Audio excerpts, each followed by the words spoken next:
Okay, joining us now, the driver of the number 7 Big Game Tree Stands Aggressive Hydraulics Maxim, Craig Dollansky. Thanks for being with us tonight. Hey, how we doing? Thanks for having us.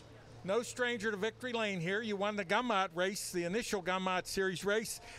When you come to a track where you've had a victory, does it give you any advantage, or things change, the weather change? I mean, how do you feel coming back where you've been to victory lane? Well, I mean, you know, things are always changing, but Lernerville's always been a track I've enjoyed coming to. And, you know, unfortunately, we haven't won a World of Outlaws show here yet. We've been close a few times, and, you know, they do a great job working on this racetrack and preparing it, and it seems to be pretty racy all the time. So, you know, every night's a new night, and we're looking forward to tonight here at the Silver Cup. You have 40 World of Outlaw wins. Pretty impressive. Be nice to add this one to it. This is our 20th, and I was talking earlier with some of the guys. You know, Steve Kinzer won the first one, and I guess he's capable of winning the 20th one. When you think about the talent that you compete with on a weekly basis, I guess on any given night, you don't know who's going to win. No, I mean, for sure. There's just a lot of great race teams on the tour this year, and you know, every year since I joined this tour, you know, back in 2001, I mean, it's you know, every year it's competitive, and you know, this year's no different. And you know, there's a lot of depth, a lot of strong teams out there, and again, the Silver Cup's one of them that you know, it's one of the crown jewels of our sport, and one that everybody's trying to gun for and win. And you know, we'd love nothing more than to try to win this race tonight here with the Big Game Tree Stands team.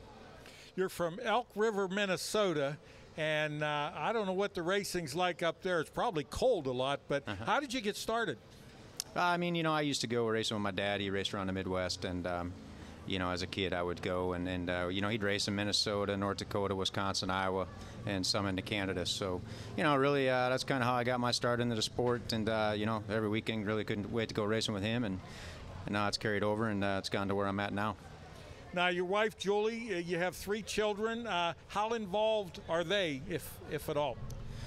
You know, my family, you know, my son Lucas works on our team and has done a phenomenal job for us. He's really come on here this year. You know, he started with us last year, and he's learned a lot, and you know, he's gotten better as we go and a lot more experience. And now I'm real proud of the job he's doing for us. And then my other 2 children, Garrett and Peyton. Garrett, my son Garrett's going to start doing some racing back there in the Midwest at Knoxville, and my daughter Peyton, she's 13, and just you know, I would get her on the snowmobiles, and she scares me half the time when we're out there riding through the trails. So you know, I don't know, I'm pretty fortunate to have 3 great kids along with a very supportive wife and Julie, and she's been with me for a long time and in this business for a long time with me, and there's been ups and downs, but we got a great team here this year, and looking forward to being here at Lernerville tonight. Isn't it amazing, when you're racing you're not concerned, but when your son's racing you worry? Yeah, you know, there's a lot to that, but you know, it's just hard to control everything as much as you'd like to sometimes. But you know, again, you know, both my sons have aspirations to go racing, and Luke has already done some racing, so has Garrett, and you know, I'd love to see them both get racing at some point. You got a pretty good role model. Now, you have the nickname the Crowd Pleaser. How did you get that? That's just, you know, that's a name that Johnny Gibson gave me, you know, a number of years back, and you know, I guess it's stuck ever since then, and something we have some fun with our apparel. You know, you go into our apparel trailer over there, and you'll see some Crowd Pleaser, you know, thong underwear and T-shirts and a little bit of everything. So, you know, something we have fun with, and something Johnny tagged us with a while ago. He's big on nicknames, and I was telling one of the other drivers, my son-in-law went to school with Johnny, and you're probably not aware of it, but out of high school, he had shoulder-length hair and was in a rock band. He's not the Johnny Gibson you see these days. Johnny cleaned his act up. Yeah, I definitely know that, you know, he had that going on in the past, and which is pretty cool. I think he still enjoys going to them rock band shows and hitting that stuff anytime he gets a chance, but he does a great job at what he does for us. An avid outdoorsman, do you find that you have some time to do some hunting and fishing? As much as I can. You know, last October I went to Colorado with my 2 boys and did some hunting out there, and it's just really it's a great time. We enjoy getting out there and doing some hunting, and then we do some hunting in northern Minnesota as well with our Big Game Tree Stands. So you know, it's something that helps us get away and get into the woods, get into nature a little bit, and get away from everything. And it's definitely some, you know, the time that I get there is the time that I really enjoy, as well as getting on snowmobiles in the wintertime. We enjoy doing that too. Kind of nice that you can take advantage of your sponsor with the tree stands. That fits right in with your hobbies. Now, you know you're in Steeler country, but apparently the Vikings have been doing pretty good lately.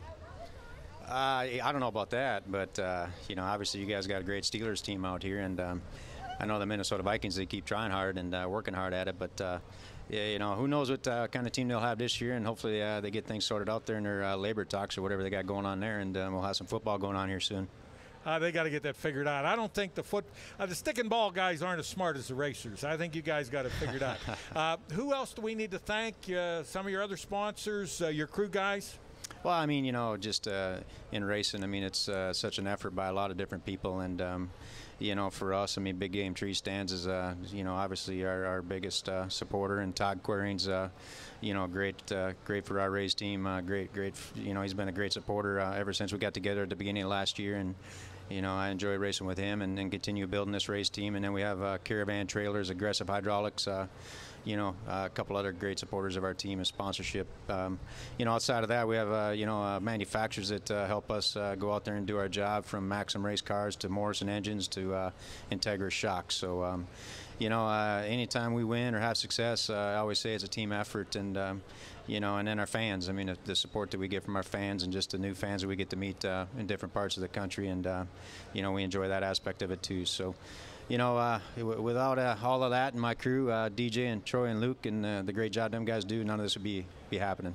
The greatest thing you guys do is the interaction with the fans, the autographs, the shirts, and I admire you and all the drivers for the way they do that. We're talking to Craig Dollansky, driver of the number 7 Big Game Tree Stands.